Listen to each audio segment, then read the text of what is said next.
Hi guys, ఎలాగున్నారు? బాగున్నారా? నేనైతే చాలా బాగున్నాను ఫ్రెండ్స్. మీరందరూ కూడా బాగుండాలని మనస్ఫూర్తిగా కోరుకుంటున్నాను. ఈరోజు వీడియో ఏంటంటే క్రిస్మస్ సెలబ్రేషన్స్ అయిపోయింది. చాలా సంతోషంగా సెలబ్రేషన్ అంతా కూడా అయిపోయింది పండగ. నేను వచ్చేసరికి ఉల్లి అయితే ఈ విధంగా తయారైపోయిందనమాట. అంటే నీళ్ళంతా కూడా ఇంకిపోయి పగిలిపోయింది. నారు పెట్టాను కదా, నీరు కూడా పోయాల్సింది నా బాధ్యత. వచ్చి గబగబా వచ్చేసి ఇప్పుడు ఎంబటికే ఇది ఏం చేస్తుందంటే నీళ్ళు కడుతున్నాను. ఈ బ్లాక్‌గా కనిపిస్తుంది చూడండి, ఇదంతా కూడా బూడిది. మన పొయ్యిలో వాడుకునే బూడిది ఉంటుంది కదా, అంత తెచ్చి చల్లాలన్నమాట. ఎందుకంటే మేము ఫెర్టిలైజర్ అయితే యూజ్ చేయము. ఫెర్టిలైజర్ యూజ్ చేస్తే అంటే అది హెల్త్‌కి అంత మంచిది కాదు కదా. న్యాచురల్‌గా మేము ఇలాగ ఎప్పుడు కూడా ఇదే విధంగా చేస్తాం.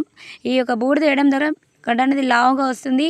ఈ యొక్క నారు కూడా మంచిగా పచ్చగా ఉంటుంది ఫ్రెండ్స్. అందుకే మేము ఇదే విధంగా వాడతాం అన్నమాట. ఓకే ఫ్రెండ్స్, చాలామంది మా వీడియోలు చూస్తున్నారు కానీ సబ్స్క్రైబ్ చేయడం లేదు. ఈ వీడియో సబ్స్క్రైబ్ చేసుకోండి. మీకు సబ్స్క్రైబ్ చేసుకుంటే వీడియో పెట్టగానే మీకు అయితే వచ్చేస్తుంది ఫ్రెండ్స్. Okay, bye. మరిన్ని వీడియోతో మళ్ళీ